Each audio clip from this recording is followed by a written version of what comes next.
오늘 날씨 좋죠? 오늘 교회 오시면서 무엇을 혹시 보시면서 오셨습니까? 저는 뭐 이렇게 서울 시내를 다닐 때마다 내지는 운전하고 이렇게 도로를 갈 때마다 요즘 생각은 참 건물들 점점 높이 올라가는구나. 참 크고 화려해지고 있구나라는 것을 생각하게 됩니다. 뭐 낮에보다 또 요즘은 밤에 지나다니다 보면 참 서울 야경 화려하다라는 생각을 합니다. 우리 주위에도 보면요, 우리 옥상에서 이렇게 주위를 이렇게 돌아보면 우리 제일 처음 이곳에 왔을 때 이 주위에 돌아보면 아파트 단지가 사실 군데군데 있었죠. 그래서 이 북쪽에 이렇게 보면 안산이 보였어요.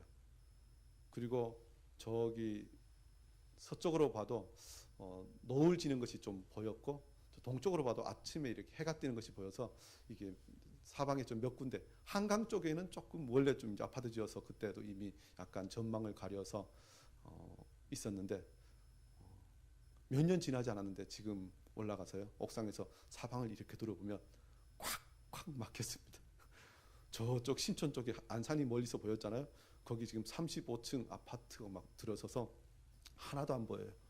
저 서쪽으로도, 저 홍대 쪽으로도 이렇게 보면 거기도 아파트가 들어서서 안 보이고, 동쪽으로도 그렇습니다. 지금 우리 교회가 밤섬교회인데요, 그야말로 아파트 바다에 이렇게 떠 있는 섬처럼 지금 되어 있습니다. 우리는 답답하지만 거기 아파트 샀던 사람들은 요즘 아파트 값이 올라가니까 아씨야 내가 잘 샀구나, 뭐 이렇게 생각하는 시대가 되었습니다.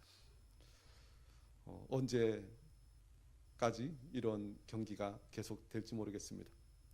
사실 사람들은 눈에 보이는 것들, 크고 화려하게 지은 것들에 대하여 자랑하고, 또 그것을 소유한 것으로 인해서 마음 평안하게 생각합니다. 이제 나의 남은 시간은 이것만 있으면 내가 잘 지낼 수 있겠어, 뭐 이렇게 생각하면서 사실 살아가는 것이 우리 모습입니다. 그런데요, 이런 우리가 보고 있는 크고 화려한 건물들, 도시들을 우리가 보고 있는데, 예전에 주님께서 이 예루살렘에서 그의 백성들에게 어떤 말씀을 하십니까? 그의 제자들에게 그 크고 화려하고 아름다운 예루살렘 성전이, 예루살렘이 돌 위에 돌 하나도 남지 않고 다 무너질 것이다 라고 말씀합니다. 예루살렘 성전을 지었던 돌이 얼마나 크냐면요, 뭐 한 개가 수톤이 넘습니다. 지금 또 많은 이 건축학자들이 예전에 그 큰 돌을 어떻게 쌓았을까 궁금할 정도로 그렇게 크고 단단한 놀라운 건물들을 지었습니다. 그런데 주님께서 그 모든 것이 이 하루아침에 다 무너질 것이라고 말씀하셨습니다. 그 이야기를 듣자마자 얼마나 놀랐을까요? 사실 그냥 이렇게 지나가는 사람이 그냥 한 얘기를 하면 놀라지 않았을 것입니다. 그런데 제자들이 따라가던 그 예수님은 그동안 제자들이 따라다니면서 예수님의 말씀을 들었는데 하나도 성취되지 않은 것이 없었습니다. 주님께서 하신 말씀 중에 하나도 거짓이 없었다는 것입니다. 심지어 죽은 자도 살아날 것이라고 말씀하며 살아났습니다. 그러니까 제자들은 예수님의 말씀이 진리임을 알고 있는데 그 진리의 말씀을 선포하시는 중에 예루살렘 성전이 다 무너질 것이라고 말씀하셨다는 것입니다. 놀랍고 또 그것에 대해서 궁금하지 않았을까요? 무엇이 제일 궁금했을까요? 오늘 본문 말씀 보면요, 제자들이 두 가지 질문을 합니다. 예수님께서 무너진다고 말씀하시자 제자들 중에 특별히 네 사람이요 따로 조용히 와서 그 때에 대하여 묻습니다. 첫 번째 질문이 무엇이냐면요, 어느 때 이런 일이 있겠는가 하는 것입니다. 또 하나는 이 모든 일이 이루어지려 할 때 무슨 징조가 있사오리까 라고 묻는 것입니다. 사실 요즘 말로 바꾸면요, 지금 이 건물들이 엄청나게 많아지고 뭐 요즘 특별히 관심사가 아파트 값이 올라가는 것이죠. 뭐 부동산 업자뿐만 아니라 많은 경제에 관심 있는 사람들이 계속 또 뉴스도 그렇게 나와요. 언제까지 이 아파트 값이 올라갈 것인가. 요즘 뉴스는 아파트 값이 올라가는 것이 그 상승률이 주춤했다 뭐 이런 뉴스가 나옵니다. 사실 사람들은 그 때가 궁금합니다. 그리고 그 때가 이루어지려고 할 때 어떤 징조가 있을 것인가. 요즘은 그 징조가 보이면 어떻게 할까요? 빨리 팔아야죠. 주식도 이 값이 오르고 내리고 하는 것 때문에 사람들이 굉장히 민감한데요. 사람들이 징조를 봅니다. 저 주식 주가가 무슨 징조가 있을 때 오르고 내릴까? 뭐 뉴스에 뭐 제가 듣기로는 미국의 주가가 오르면 내리면 그것이 하룻밤이 지나면서 우리나라에 그대로 적용되니까 그것이 늘 뉴스의 앞부분에 나옵니다. 주가가 오르고 내린 것에 대해서 미국이 이런 일이 있었다 하면서 징조를 이야기합니다. 사실 어떤 일이 있었을 때 사람은 그 때와 징조에 대하여 궁금해합니다. 또 우리가 신앙생활하면서 무엇이 제일 궁금합니까? 물론 궁금하지 않으신 분도 있을지 모르지만 사실 예수님께서 다시 오실 그때가 궁금합니다. 그때가 이르기 전에 어떤 징조가 있을 것인가? 그것이 사실 궁금합니다. 사실 이것이 궁금하지 않다면 이상한 것입니다. 그런데요, 주님께서 이러한 질문을 하는 제자들 향해서 그 때에 대하여 정확하게 말씀하지 않으시고, 물론 징조는 그 뒤에 말씀하십니다. 그런데 때와 징조보다 더 중요한 것에 대해서 대답해 주셨다는 것입니다. 때와 이 징조보다 더 중요한 것은 그 때를 통과하는 비결입니다. 그 때를 당하여 그런 징조가 있을 때 우리는 어떻게 살아야 할 것인가? 그 때를 우리가 어떻게 대비해야 할 것인가 하는 것입니다. 때와 징조만 알고 그 때를 대비하는 것을 알지 못하면, 그 지혜를 가지지 못하면 그야말로 미련하고 어리석은 사람이 되어서 실패하게 됩니다. 사실 요즘 한국교회에 많은 이단과 사이비들이 있는데요. 사실 이단과 사이비에 어떤 미혹되는 사람들의 그 시작을 보면요, 다 이 때와 징조에 대해서 궁금해하다가 누가 때와 징조에 대해서 이야기해주면 그 사람들을 따라가다가 결국 망합니다. 뉴스를 제가 보았는데 들었습니다. 어제인가요? 그것이 알고 싶다에 혹시 보셨어요? 제가 그냥 이게 그 신문을 봤는데요. 그것이 알고 싶다에 이 은혜로 교회 피지에 갔던 사람들의 이야기가 나왔다는 것입니다.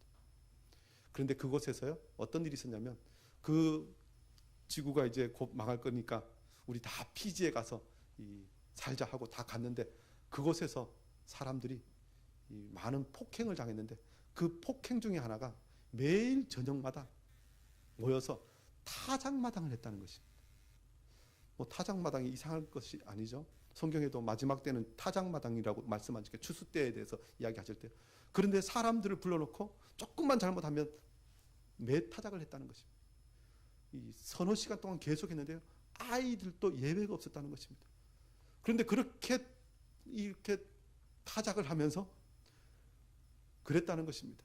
지금 이렇게 맞고 그대로 맞고도 그대로 남아 있으면 알곡이고, 맞고 아프다고 나가면 쭉정이다고. 그리고 그렇게 피지에 가서 그렇게 맞고 있었다는 것입니다. 근데 한참 지나서 이제 와서 이번에 사회적인 문제가 되었습니다. 때와 징조만 관심 있고 그 징조를 보고 어떻게 그 시대를 통과하고 어떻게 그리스도인답게 살아야 하는지에 대해서 생각하지 않고 그냥 그 징조만 따라가면 결국 가장 어리석은 일을 하고 결국 망하게 된다는 것입니다. 오늘 이 시대도요, 사실 우리가 다시 한번 기억해야 될 것은 때와 징조, 주님이 다시 오실 때는 주님께서 무엇을 말씀하셨습니까? 뒷부분에 우리 다음에 생각할 텐데요, 주님께서는 아무도 모른다고 말씀합니다. 무화과 때가 이른 것처럼 그 때가 가까운 줄은 알지만 그 때와 그 시는 아무도 모른다고. 하나님 아버지만 아신다는 것입니다. 그러니까 우리가 알려고 해도 모른다는 것입니다. 만약에 그것을 정확하게 안다고 이야기하는 사람이 있다면 그것은 하나님의 뜻을 정면으로 거부하는 사람입니다. 반대하는 사람입니다. 그런데도 사람은 따라가요. 그러면서 저와 여러분이 다시 한번 이 시대를 어떻게 살아야 할 것인가 다시 한번 생각해야 될 줄 믿습니다. 오늘 이 본문 말씀은요, 이 마가복음 13장에만 등장하는 것이 아니라 마태복음 24장에도 또 누가복음 21장에도 그대로 기록되어 있습니다. 마태복음 24장 3절에 이렇게 말씀합니다. 예수께서 감람산 위에 앉으셨을 때 제자들이 조용히 와서 이르되 우리에게 이르소서 어느 때 이런 일이 있겠사오며 또 주의 임하심과 세상 끝에는 무슨 징조가 있사오리까. 누가복음 21장 7절도 이렇게 말씀합니다. 그들이 물어 이르되 선생님이여 그러면 어느 때 이런 일이 있겠사오며 이런 일이 일어나려 할 때 무슨 징조가 있사오리까. 제자들이 분명히 말하고 또 주님께서 분명히 대답하셨습니다. 사실 중요하기 때문에 이 모든 복음서에 다 기록해 놓았습니다. 그때 모든 것이 다 무너질 때에 대하여 마태복음 24장 3절이 주의 임하심과 세상 끝이라는 표현을 씁니다. 세상 끝. 모든 것이 다 돌 위에 돌 하나 남지 않고 다 무너질 때는 세상 끝입니다. 그런데 우리가 먼저 기억할 것은요, 이 세상 끝과 주님께서 이 모든 것이 이루어진다고 말씀하신 그때에 대해서 우리가 두 가지로 생각해 보아야 합니다. 하나는 가장 종국적으로 주님께서 재림하셔서 온 세상이 그야말로 새하늘과 새 땅이 될 그때입니다. 그렇지만 그때가 확실히 있을 것을 주님께서 우리에게 깨닫게 하시기 위해서 기독교 역사에 계속해서 주님께서 그런 사건들을 우리에게 보여주셨습니다. 특별히 예루살렘은 지난주도 잠깐 말씀을 나누었던 것처럼 주후 70년에 완전히 망합니다. 로마의 디도 장군이 그야말로 돌 위에 돌 하나도 남기지 않고 다 예루살렘 성전과 예루살렘을 파괴해버립니다. 그렇게 파괴되었다고 해서 세상이 종말이 오지 않았습니다. 그렇지만 이 일이 일어나는 것을 보면서 정말 주님께서 말씀하셨던 것이 그대로 진리로 이루어지고 또 주님께서 다시 오신다고 말씀하셨던 그것이 과연 이루어지겠구나 라는 것을 우리가 다시 한번 생각하고 주님 앞에서 살아야 한다는 것입니다. 우리가 어떤 시대를 살아가는가? 성경은 우리가 이미 주님의 그 심판 아래 들어갔지만 아직 완전한 심판에 이르지 아니한 그 중간 시대를 살아가고 있다고 성경은 이야기합니다. 그때를 우리가 성경에서는요 말세라는 표현을 씁니다. 우리가 살고 있는 때가 바로 이러한 때입니다. 주의 임하심이 가까운 세상 끝에 우리가 살고 있습니다. 이때 우리가 어떻게 살아야 할 것인가? 오늘 본문 말씀은 주님께서 그때를 살아가는 제자들 향하여 아주 자세하게 그 살아가는 방법에 대해서 말씀하십니다. 첫 번째는요, 너희가 사람의 미혹을 받지 않도록 주의하라 라고 말씀합니다. 5절 말씀에 있죠. 예수께서 이르시되 너희가 사람의 미혹을 받지 않도록 주의하라. 사람의 미혹을 받지 말라는 것입니다. 왜요?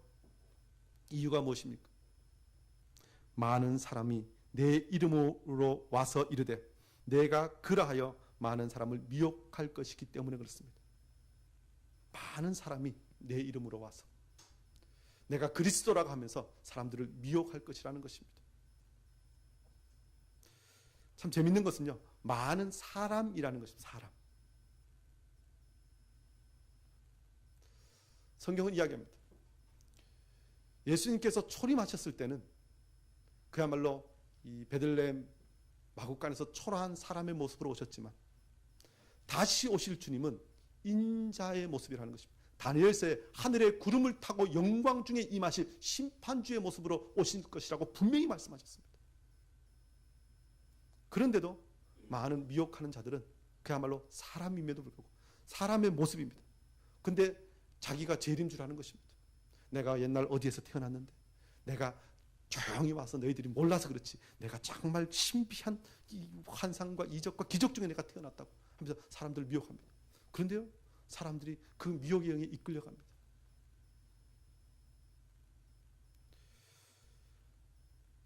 데살로니가 후서 2장 3절에 이렇게 말씀합니다.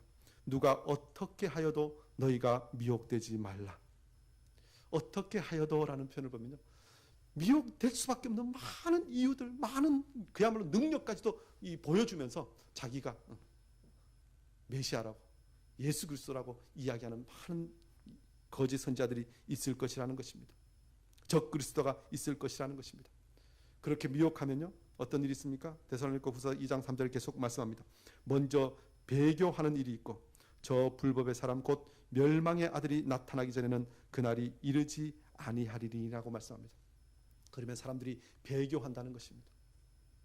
이 배교가 무엇이죠? 바른 믿음 가운데 있다가 그 믿음을 배신하는 것입니다. 요즘 이 한국 교회나 뭐 전 세계도 마찬가지죠. 이단과 사이비의 특징 중에 하나가 무엇이냐면요, 배교하게 한다는 것입니다. 배교. 이단들이 이 전도하러 갈 때 아파트나 뭐 집에 가서 이렇게 초인종을 누르고 전도하는데 어느 집에 가는 줄 아세요? 보통 교회 다니면 앞에 교패가 있잖아요. 교패 있는 집을 초인종을 누르지 교패 없는 집은 안 누릅니다.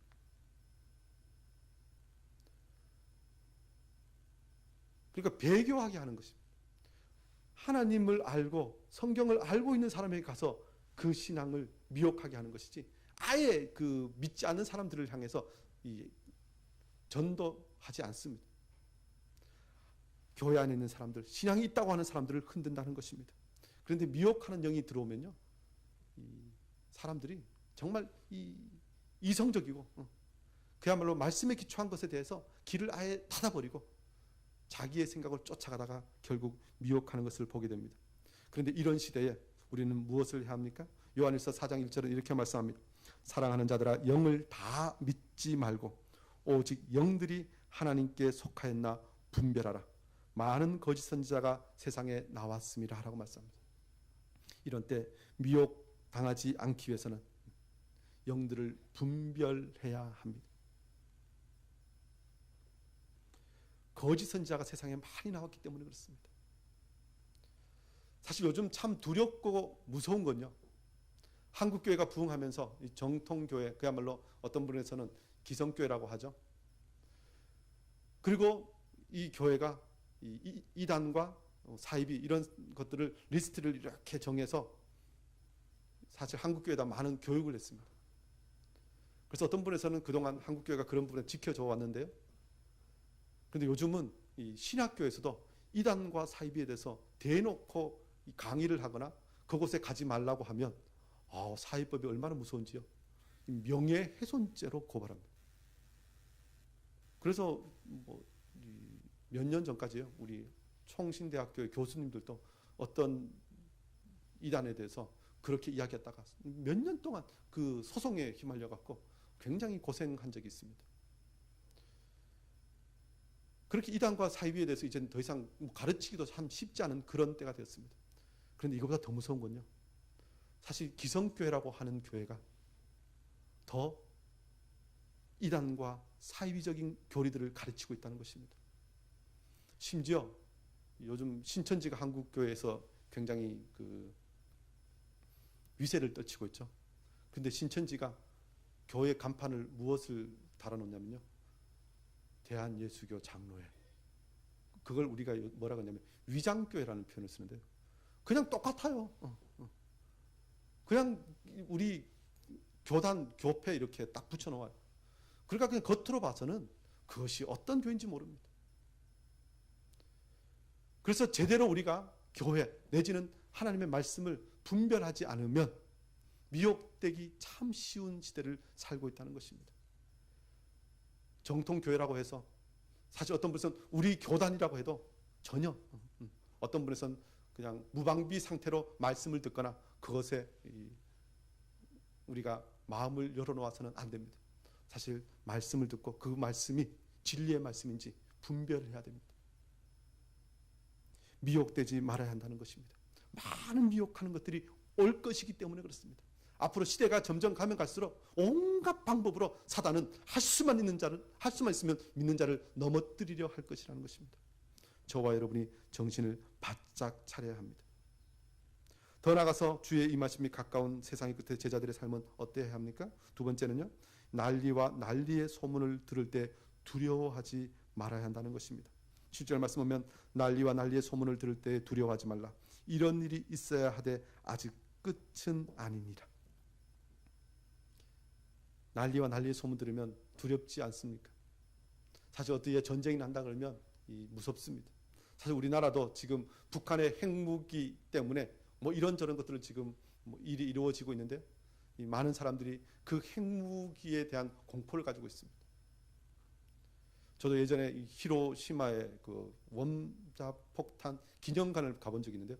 원자폭탄 기념관을 가서 그 원폭의 실상을 봤는데, 와, 정말 이런 기둥과 같은 쇠가 그대로 쫙 녹은 모습이 그냥 있습니다. 그게 하나 터지면 뭐 지금 또 수십 년이 지나도 그 영향력이 지금 또 있습니다. 그러니까 그 공포가 얼마나 대단합니까? 그런 것들이 앞으로 계속해서 우리에게 들려질 것이라는 것입니다. 그런데 그런 소문을 듣더라도 두려워하지 말라는 것입니다. 왜요? 이유는 이는 재난의 시작입니다. 저는 이게 더 무서워요. 막 들렸는데 그건 아직 약과야. 제대로 된 것도 오지도 않았어. 그거 시작인데 벌써 무서워하면 어떡해? 이런 말씀으로 들려집니다. 난리와 난리의 소문뿐만 아니라 18절 말씀 보면요, 민족이 민족을, 나라가 나라를 대적하여 일어나겠고 곳곳에 지진이 있으며 기근이 있으리니 이는 재난의 시작이니라. 아직 끝도 아니고 재난의 시작이라는 것입니다. 사실 오늘 이 7절과 8절에 있는 이 사건들은 우리가 그냥 이 뉴스 시간에 뭐 해외 뉴스만 딱 들어도 지금 이 시대인가 할 정도로 계속해서 외신이 들려주는 소식은 나라가 나라를, 민족이 민족을 대적하여 일어났다는 소식입니다. 지금 전 세계 수많은 사람들이, 난민들이 지금 뭐 유럽으로, 미국으로 계속 가고 있다고 이야기를 하는데요. 그 난민이 미국이나 유럽으로, 뭐 요즘 우리나라도 오죠. 그 이동하는 원인이 무엇입니까? 그들이 원래 살고 있던 나라는 민족과 민족이 일어나서 전쟁이 나서 도대체 살 수 없다는 것입니다. 그래서 지금 우리가 듣고 있는 소식보다 더 엄청난 참혹한 일들이 지금 전 세계에 일어나고 있습니다. 사실 이런 일이 있을 때 우리는 두려워할 수밖에 없습니다. 그러나 주님께서는 두려워하지 말라고 말씀합니다. 이런 일이 일어날 때마다 우리는 주님께서 말씀하신 것들이 이루어지고 있구나. 우리가 이 때를 보면서 주님의 다시 오실 그때를 준비해야 되겠구나라는 것을 우리가 다시 한번 생각해야 된다는 것입니다. 특별히 고린도전서 10장 11절에 이렇게 말씀합니다. 그들에게 일어난 이런 일은 본보기가 되고 또한 말세를 만난 우리를 깨우치기 위하여 기록되었느니라. 먼저 생각할 것은요, 말세를 만난 우리라는 표현을 씁니다. 사실 우리는 살면서 말세 안 왔으면 좋겠어. 난 좀 내 때는 지나고 뭐 우리 자녀 때 아니면 몇십 년, 몇백 년 후가 말세였으면 좋겠다라고 사실 우리는 그냥 머리로는 아니지만 마음으로는 그렇게 생각합니다. 그런데 성경은요, 우리는 말세를 만난 자들이라는 표현을 씁니다. 저와 여러분이 말세를 살아가고 있다는 것입니다. 이때를 살아가고 있으면 끊임없이 그런 두려워할 만한 소식들이 들려오지만 두려워하지 말라는 것입니다. 시편 112편 또 이렇게 말씀합니다. 그는 흉한 소문을 두려워하지 아니하며 여호와를 의뢰하고 그의 마음을 굳게 정하였도다. 복이 있는 사람, 하나님을 진정으로 섬기는 사람은 흉한 소문을 두려워하지 않고 그의 마음을 굳게 정하고 여호와를 의뢰하는 자라는 것입니다. 하나님을 정말 믿고 나아가는 사람은 그런 소식들에 두려워하지 않는다는 것입니다. 주님께서도 요한복음 14장 27절에 이렇게 말씀합니다. 평안을 너희에게 끼치오니 나의 평안을 너희에게 주노라. 언제 이 말씀하십니까? 제자들이 주위에 많은 대적들로 인하여 두려워 떨 때, 그냥 두려워할 수밖에 없는 그런 상황 속에서 평안을 너희에게 주노라라고 말씀합니다. 하나님을 온전히 믿고 따르고 의지하는 사람은 두려움을 떨쳐낸다는 것입니다. 사실 그때가 언제인지, 그 징조가 언제인지, 무엇인지에 대해서 궁금해하는 것은 그 안에 깊은 두려움이 사실 있습니다. 그런데 주님께서는 우리에게 두려워하지 말라라고 말씀합니다. 사실 근본적으로는요, 왜 이 날을 두려워하지 말아야 합니까? 이런 재난의 시작은 사실 주님께서 우리를 구원하시기 위하여 시작하신 사건이기 때문에 그렇습니다. 그 마지막 때는, 주님이 오실 그때는 세상 악한 자들에게, 하나님을 믿지 않는 자들에게는 그것이 심판의 날이지만 우리에게는 그 날이 무슨 날이라고요? 구원의 날입니다. 우리가 돌 아래에서 신음하고 고통하고 있는데 그날은 우리 위에 있는 돌을 하나님께서 치워주신 날이라니까요. 그러니 그날을 우리가 두려워할 필요가 없습니다. 주님께서 이 모든 일을 우리에게 보게 하시면서 이제 주님께서 우리를 구원하러 오시는구나 라는 것을 우리가 볼 때 어떤 분에서는 우리가 두려움이 아니라 기대와 설렘으로 그날을 기다려야 합니다. 그래서 요한계시록 마지막에 보면 사도 요한이 무엇을 이야기합니까? 아멘 주 예수여 오시옵소서. 우리는 그날을 기다리는 자가 되어야 한다는 것입니다. 그래서 그날을 기다리는 자의 모습에 대해서 계속해서 9절은요. 너희는 스스로 조심하라라고 말씀합니다. 그렇지만 그날을 기다리면서 조심하라는 것입니다. 왜요? 사람들이 너희를 공회에 넘겨줄 것이기 때문에 그렇습니다. 너희를 회당에서 매질하겠으며 나로 말미암아 너희가 권력자들과 임금들 앞에 서리니 이는 그들에게 증거가 되려 함이라. 또 복음이 먼저 만국에 전파되어야 할 것이니라 라고 말씀합니다. 스스로 조심하라는 것입니다. 왜 조심하라고 그러셨을까요? 사실 이런 징조들이 있고 이런 두려워할 만한 일들이 오면 사람들은 당황합니다. 당황하면요, 사람들에게 나타나는 제일 첫 번째 증상이 뭔지 아세요? 혹시 당황해 보셨어요? 당황하면요, 그 주변 것들이 때문에 신경이 쓰여서 정작 자기가 지금 해야 할 가장 중요한 것을 놓칩니다. 그것을 당황한다는 표현을 씁니다. 우리도 이런 많은 일들이 일어나면 잘못 놓치는 것은 우리가 무엇을 위하여 부름받았는지, 우리가 지금 해야 할 일이 무엇인지 잃어버린다는 것입니다.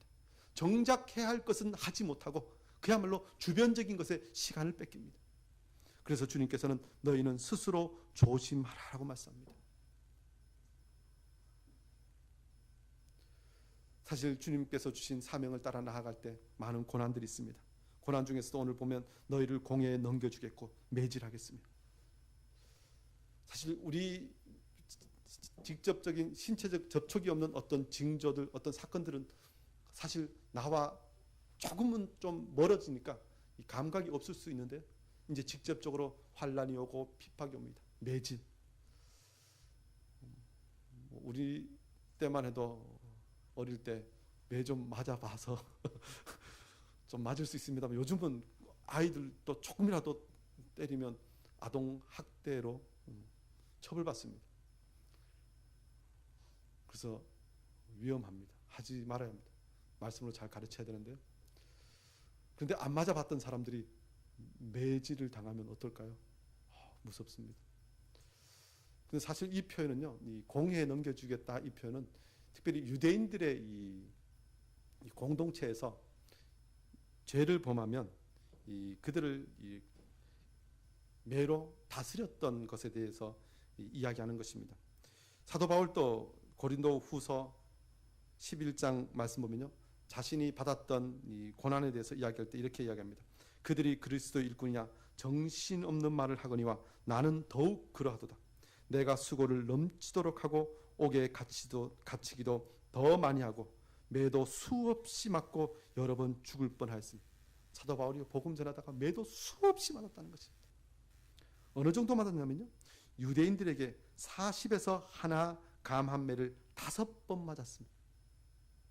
40에 하나 감 한 매를 5번 맞았다는 것입니다.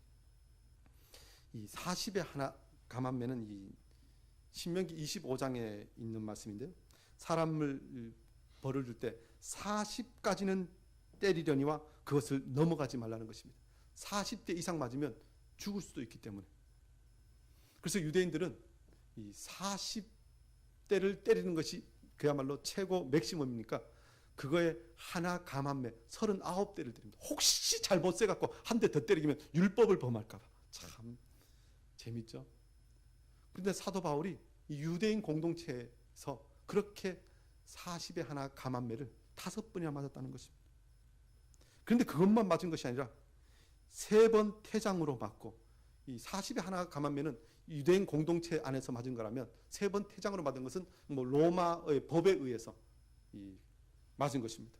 한 번 돌로 맞고 전도하다가 맞았죠. 거의 죽었습니다. 그래서 벌떡 일어나서 다시 가서 사람들이 놀랐다는 표현이 있죠. 3번 파선하고 일주일을 깊은 바다에서 지냈으며 여러 번 여행하면서 강의 위험과 강도의 위험과 동족의 위험과 이방인의 위험과 시내의 위험과 광야의 위험과 바다의 위험과 거짓 형제 중에 위험을 당하고, 저는 위험이 이렇게 종류가 많은 줄 몰랐어요. 사실 요즘 뭐 한국 사회는 좀 안전한 사회에서 이렇게 큰 위험은 없잖아요. 그런데 복음을 따라 살다 보면, 그때가 가까우면 이런 위험들이 우리에게 있을 것이라는 것입니다. 그런데 왜 이런 위험들을 이야기합니까?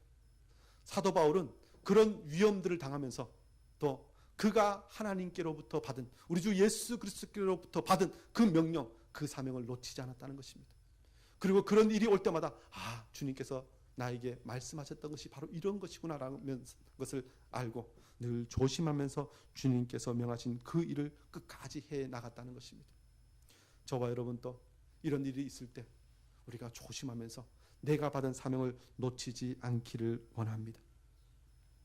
10절 말씀 보면 또 복음이 먼저 만국에 전파되어야 할 것이니라.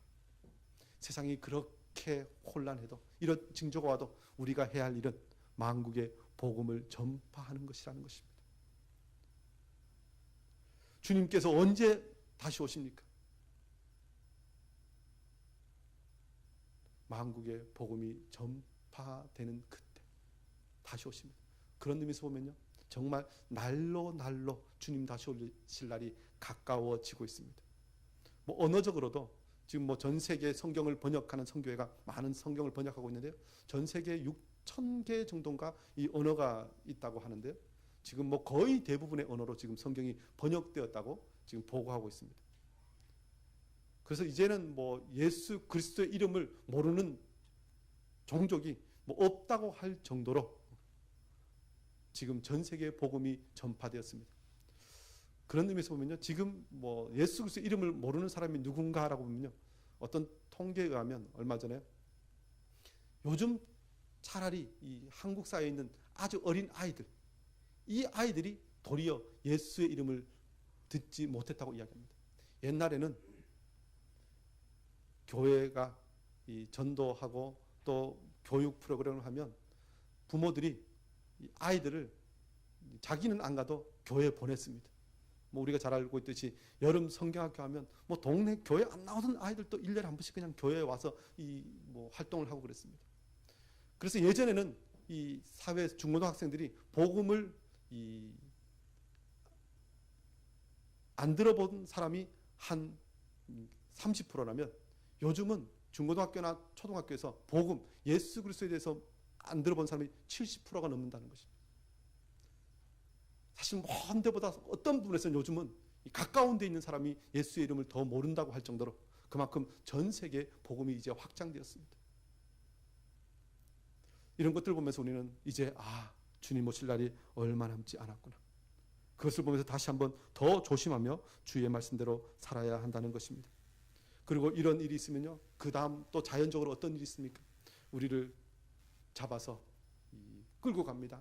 오늘 본문 말씀 보면 많은 권력자들과 임금들 앞에 서야 하리라. 서게 될 것이라는 것입니다. 근데 그 서게 되는 그 자리, 그때가 그야말로 고난과 죽음의 자리가 아니라 오늘 본 말씀은 그 자리는 복음 전파의 자리요, 증인의 자리요, 하나님의 영광과 뜻을 선포하는 자리가 되어야 할 것이라고 말씀합니다. 11절 말씀 이렇게 말씀하죠. 사람들이 너희를 끌어다가 넘겨줄 때 무슨 말을 할까 미리 염려하지 말고 무엇이든지 그때 너희에게 주시는 그 말을 하라. 말하는 이는 너희가 아니요 성령이시니라 라고 말씀합니다. 성령께서 너희에게 주시는 말을 하라는 것입니다. 왜 이 말씀을 하냐면요, 우리가 그 때를 당하면 끌려가 넘겨줄 때 무슨 말을 할까 이걸로 염려한다는 것입니다. 어떤 누구에게 법정에 가거나 경찰에 가거나 어떤 일에 대해서 추궁을 당하면요, 사람들이 내가 어떻게 해야 이 일에 대해서 내가 잘 변호할 수 있을까 생각합니다. 요즘 변호사들도 이런저런 것들로 코치한다는 이야기를 듣습니다. 요즘은 또 아주 고수들은 아예 말을 안 한다 그러더라고요. 가만히 있으면 차라리 낫다고 이야기하는 사람도 있습니다. 우리가 신앙 때문에 끌려가면 그래, 입 다물고 있자, 이것이 아니라는 것입니다. 사실 어떤 말을 할까, 누구에게 말을 한다는 것은 참 두려운 일입니다. 염려스러운 일입니다. 사실 우리도 함께 이렇게 어떤 일이 있어서 뭐 공중 대표 기도를 한다든가 아니면 누구 앞에서 발표할 일이 있으면 사실 그것 때문에 얼마나 염려합니까? 근심합니까? 그것을 준비합니까? 사실 누구에게 말한다는 것이 쉽지 않습니다. 사실 우리도 지금 이렇게 환난과 핍박에 대해서 이야기하지만 정작 그 일을 당하면 내가 잘할 수 있을까? 제대로 믿음 지킬 수 있을까? 걱정됩니다. 그런데 주님은 무엇을 말씀하십니까? 염려하지 말라. 그때가 되면 성령께서 너희에게 할 말을 주시리라 라고 말씀합니다.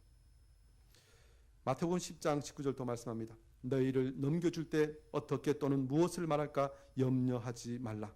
그때 너희에게 할 말을 주시리니. 참 하나님은 놀라우신 분입니다. 우리에게 어떤 일을 하라고 하시면서 그냥 하라고 하지 않으십니다.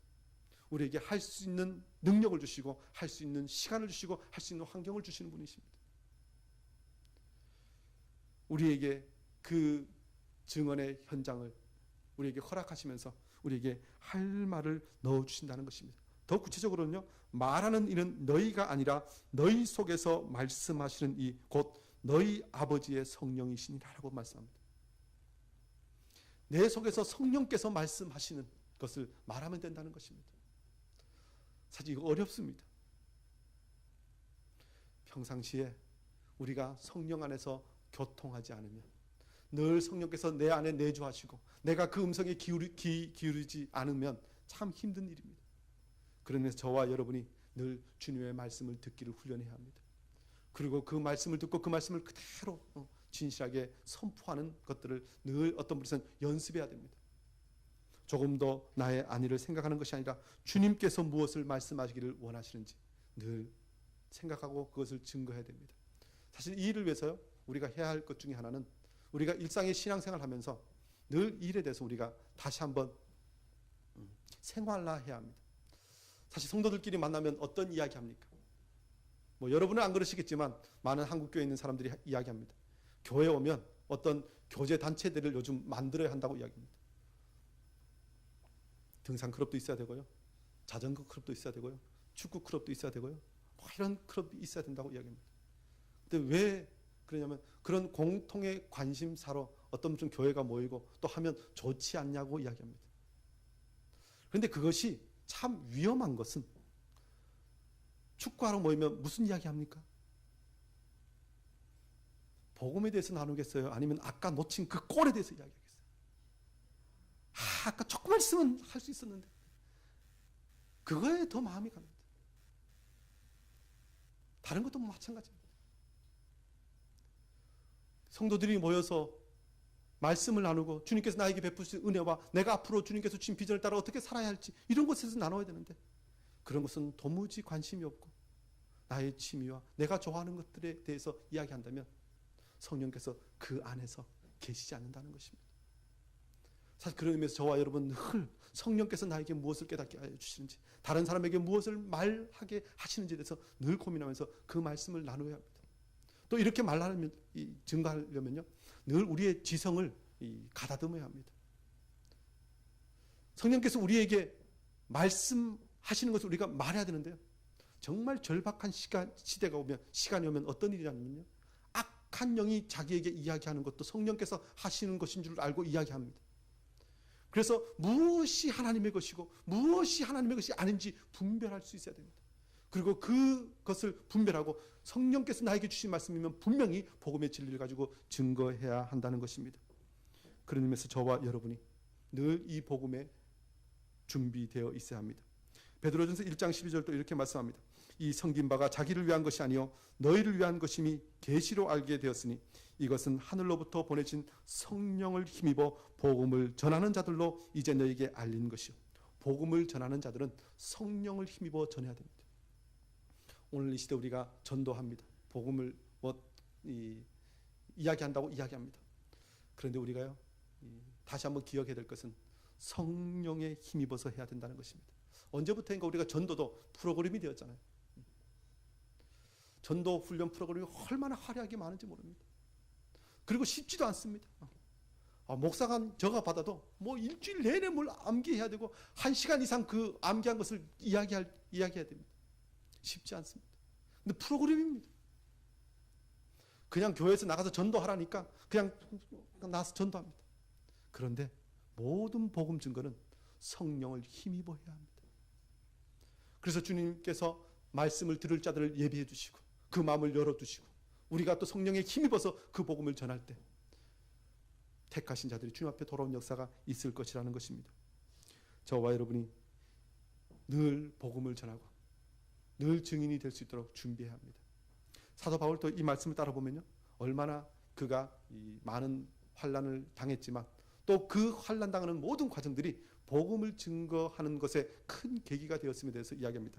사도행전 말씀 보면요, 사도 바울이 로마 군병에 체포되었잖아요. 근데 체포되어서 간 곳이 이 예루살렘 공회입니다. 산헤드린 공회에서 그가 무엇을 합니까? 나는 죄 없어요, 이 얘기하지 않았습니다. 내가 믿는 예수 그리스도가 누구신지에 대해서 증거합니다. 총독에게 잡혀갔습니다. 근데 그 총독에게 잡혀가서 무엇을 이야기합니까? 총독은 뭐 좀 뇌물 좀 받을까 하여 그를 날마다 불렀지만 사도 바울은 예수 그리스도를 증거했습니다. 얼마나 예수 그리스도를 증거했는지 네가 미쳤다고 이야기할 정도로 예수 그리스도를 증거했습니다. 저와 여러분에게 이런 환난의 시대가 오고 이런저런 것으로 다른 사람 앞에서 서야 될 때가 올 것입니다. 그때 복음을 증거하는 것으로 우리의 삶을 채워가는 복된 인생 되기를 원합니다. 주의 이 말씀이 가까운 세상의 끝에 제자들의 삶은 어때야 되는지 마지막에 우리에게 무엇을 가르쳐 주십니까? 오늘 13절 말씀 보면요, 또 너희가 내 이름으로 말미암아 모든 사람에게 미움을 받을 것이나 끝까지 견디는 자는 구원을 받으리라 라고 말씀합니다. 끝까지 견디는 자가 되어야 한다는 것입니다. 왜 끝까지 견뎌라고 말합니까? 내 이름으로, 예수 그리스도의 이름으로 말미암아 모든 사람에게 미움을 받을 것이기 때문에 그렇습니다. 모든 사람에게. 그런데 그 모든 사람이 누굽니까? 12절 말씀 보면 형제, 아버지, 자식, 가장 가까운 사람들로부터. 원래 나를 미워하는 사람이라고 하는 사람은 뭐 그렇다 손 치더라도 어떤 분에서는 예수 그리스도의 이름 때문에 가장 가까운 사람들로부터도 미움을 받을 수 있다는 것입니다. 그러나 끝까지 견디라고 말씀합니다. 사실 미움을 받을 때 사람 참 힘듭니다. 사실 100사람이 날 좋다고 해도 한 사람이 날 싫다고 하면 그것 때문에 신경 쓰입니다. 뭐 요즘 뭐 대중적으로 이름 있는 뭐 연예인들이 제일 무서워하는 게 뭐라 그러죠? 악플러라고. 그냥 수많은 사람들이 와 좋다 그러는데 몇 명이 그냥 나 너 싫어 하고 이렇게 댓글을 적으면 그것이 이렇게 속상하다는 것입니다. 그래서 뭐 어떤 사람은 그거 어떤 일이 있고 나서는 절대로 그 뉴스나 뭐 댓글을 안 본다고 이야기하는 사람도 있습니다. 사실 누군가가 나를 미워하면 그만큼 힘든 것이 없습니다. 그런데 예수의 이름 때문에 미움받는 것, 그것 당연한 것이라는 것입니다. 여러분 회사에서 예수의 이름 때문에 이런저런 미움받습니까? 사실 요즘 회사에서도 이 근무 때문에 뭐 주일날 당직 써야 되는데 나는 교회 가야 된다고 빠지면 뭐 얼마나 미움받습니까? 사실 이런저런 것들이 세상으로부터 예수 믿는 것 때문에 핍박받고 미움받게 되어 있습니다. 마태복음 10장 22절 또 이렇게 말씀합니다. 또 너희가 내 이름으로 말미암아 모든 사람에게 미움을 받을 것이나 끝까지 견디는 자는 구원을 얻으리라. 마태복음 24장도요, 끝까지 견디는 자는 구원을 얻을 것이라고 말씀합니다. 히브리서 3장 14절도 우리가 시작할 때 확실한 것을 끝까지 견고히 잡고 있으면 그리스도와 함께 참여한 자가 될 것이라고 말씀합니다. 야고보서 1장 12절도 시험을 참는 자는 복이 있나니 이는 시련을 견디어낸 자가 주께서 자기를 사랑하는 자들에게 약속하신 생명의 멸류관을 얻을 것이기 때문이라고 말씀합니다. 요한계시록 2장 3절도 또 내가 참고 내 이름을 위하여 견디고 게으르지 아니한 것을 아노라. 이 본문뿐만 아니라 성경엔 끊임없이 우리가 참고 견뎌야 된다고 이야기합니다.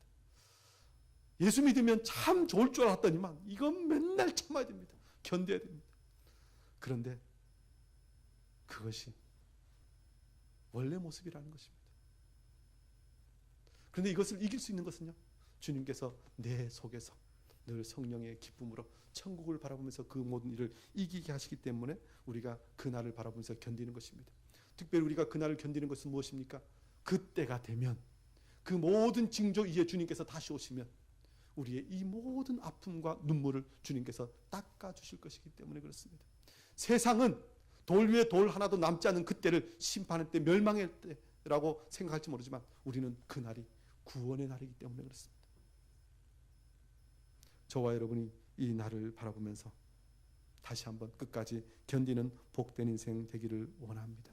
참 이 일이 힘들고 참 이 일이 끝날 것 같지 않은 고난의 시간일지라도 끝까지 견디시기 바랍니다. 우리가 이 날을 바라보면서 다시 한번 오늘 이 시대를 살아가야 할 줄 믿습니다. 시대를 분별하고 사명을 감당하면서 끝까지 견디는 제자들이 가득한 우리 교회가 되기를 원합니다. 우리가 참 힘들고 어렵지만 견디고 끝까지 승리함으로 죽은 자와 산 자를 심판하러 오실 주님 앞에 아름답게 서는 모든 성도들 되시기를 주의 이름으로 축원합니다. 기도하겠습니다.